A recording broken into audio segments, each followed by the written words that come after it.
or less. But is the it has gone focus to on 2 lakh SMEs now more?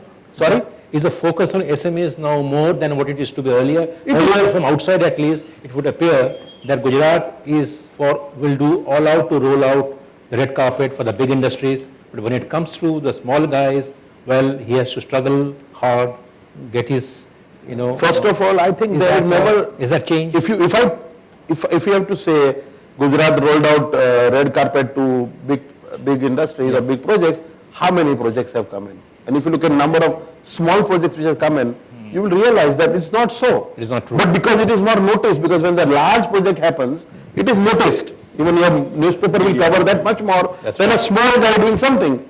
Do you have an SME column in your paper? The answer would be no. Because there is. That is not true.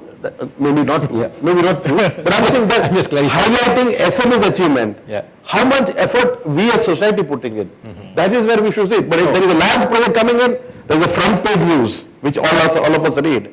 But the SME does something very wonderful. It may not have large economic impact today, but it is not noticed. So you are saying I am not saying that it is not. So it is, SME is focused. Even earlier also. There is no change. And there is no change. But there are some schemes came up. Additional scheme came up for that. So that's a moving thing. You will find in next budget some more things will happen.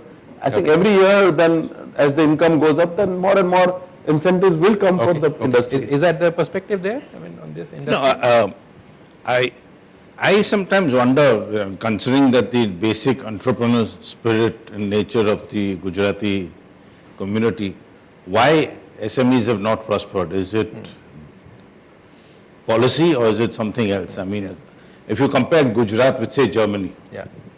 Now, Germany SMEs thrive. Over 50% of their domestic product actually comes from SMEs. Over 70% of the workforce is employed by SMEs. So what lacks it? I mean, because if we keep talking about policy, we could be addressing an issue which is not relevant to their constraint.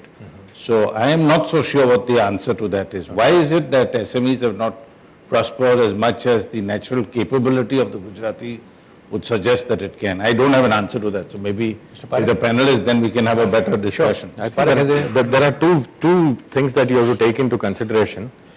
Our regime of policy that encouraged SMEs was such that it encouraged them to remain small. The moment you graduated out of the SME, you lost the benefits. Now, the idea of giving benefits to SME was that during the critical phase of initial development, you get additional support. Now, it is a tragedy that, having taken that support and having reached a certain level of size, the mature ones did not graduate at the same level as many other countries have experienced in terms of growth. Instead, what we did, particularly in Gujarat, is we opened one more SME on the side of the existing SME because of the benefits. And this has been known to be a very regressive way of taxation that, one person has one SME.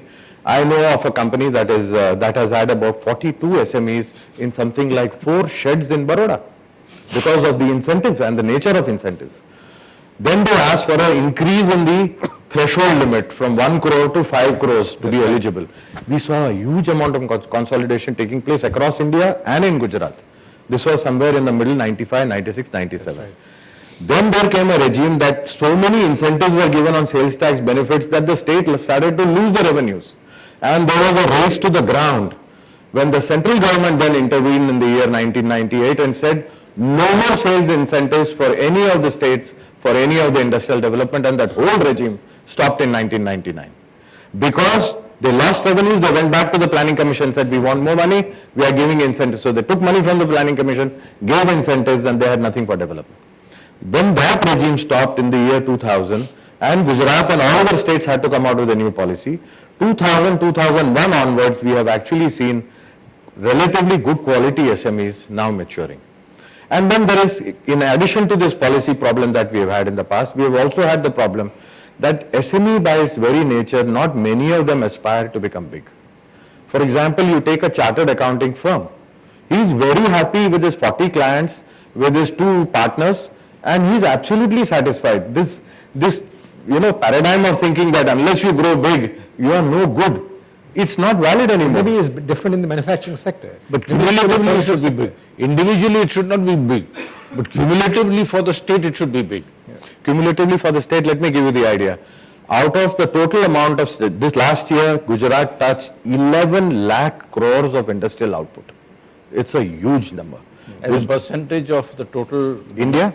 No, Gujarat. What percentage of Gujarat? This is the total Gujarat's output. This is Gujarat's industrial output, yeah. not GDP. It's just the manufacturing output, means turnover of Pankaj Bhai, turnover of Amit Bhai, and your companies all put together in Gujarat is 11 lakh crores. Out of 11 lakh crores, the SMEs have contributed to less than 15% of it. Too small. It is 85% of it is only 1,200 companies, That's the which question. are all medium and That's the large. question. So this myth that we have that SMEs contribute 40% to exports, 40% of industrial output is bunk. Nobody at the central government level can back up these statistics which the MSME ministry has been giving out for the last 10 years ad nauseum. The fact is SMEs in this new regime of free and competitive bidding, this figure of 38% was last seen when there were imports were banned, import duties were heavy, and these industries had to, were protected to a large extent with customs duty and special additional duty. In this new regime of relatively freer competition, we have seen a dramatic change in the overall output. And one of the major reasons is a lack of innovation and lack of management capability for growth. You made an excellent point, Mr. Parekh, and which takes me on to the next issue actually, and I would come to you, Professor Gaman, which is this, lack of growth or the potential not being realized in terms of the SME thing, SME sector. Is it because there is something wrong in creating the necessary workforce in a state like Gujarat? Is the labor force is an issue? And connected with that, since you belong to an institute of higher learning, is education something that is missing in this entire puzzle? Yeah, I would think that the appropriate skills would be an issue. Of course, at two levels. One is if we look at our sort of charter and domain, then it's more at the high end, the people who would actually maybe manage larger firms, also entrepreneurs. And I must say, at least at IIM, the number of students within a certain life cycle or within a certain time frame after leaving the institute become entrepreneurs. That number is on the rise. Of course, they may or may not be in Gujarat, but at the lower skill level, I think there are issues in Gujarat. That's my sense. And even though, the minister talked about the ITIs and, how many people in Gujarat are comfortable at the skill level working in industry, are they sufficiently trained for it, could be one of the bottlenecks in creating this. I think the other thing is that though we say Gujarat infrastructure, I think there is a lot of room to improve, road connectivity, intra-Gujarat. I think that's a very important issue which would enable a lot of movement and, support for the various industries. And maybe, from Gujarat to other states to the extent that our SMEs have to export their products out into the rest of the country. So that's the issue. So definitely on skills, we need a big thrust in Gujarat. Yeah. Mr. Pankaj Patel, would you like to respond to these both the points about one is a skill shortage and two is the fact that SMEs have not made the kind of contribution it should have made because perhaps of infrastructure constraints. Now, First of all, I want to raise the fundamental issue. yeah. We compare SME contribution in a country like Germany and a country like India. Are we talking about same scale? Gujarat and... How do you define SME? And how do you define SME in Germany? Is the definition same? And then answer is clearly different. In Germany, SME is not what we talk about, these 5 crore, less than 5 crore investment units or something like that. True. So that's where the whole difference occurs. So when Germany is defining that and then comparing that, we should at least at the even parity level compare and then see it. I don't have the data, so I cannot say it. I still see that lot of small industries are keep on coming up in Gujarat. Lot of people I know have set up units, set up businesses, set up something new on a continuous basis. We do not find getting people.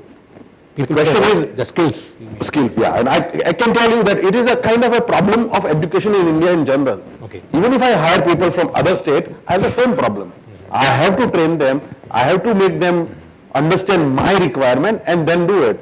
But I think as an industry, we also have to understand that you are not going to get completely ready-made manpower. You need to really give some kind of orientation before they can do it. Even if in newspaper, if you have somebody who done a journalism come to you, you still give them some basic training and orientation so that they can actually follow your philosophy or follow your methods. And I think that is very important. So I think similarly, what I see is, I do not see issue. In fact, the number of ITIs which has now become, because of private partnership which has come in, That's right. have been helping a lot. We do find a large quantity of trained, skilled manpower now available. The question is really that whether this 20% or 15% what contribution is there, whether it is enough or not. And that is very difficult question. But again, you need to also understand that when Gujarat has large refineries in this country, Yeah. then obviously they are going to create huge turnover. And the SME, what is has the to point become you're making? 50% of that is never going to happen. So also we need to understand the mix, that whether numbers would not matter more than I would say just percentage of the economy, because ultimately you need to see what economy we have.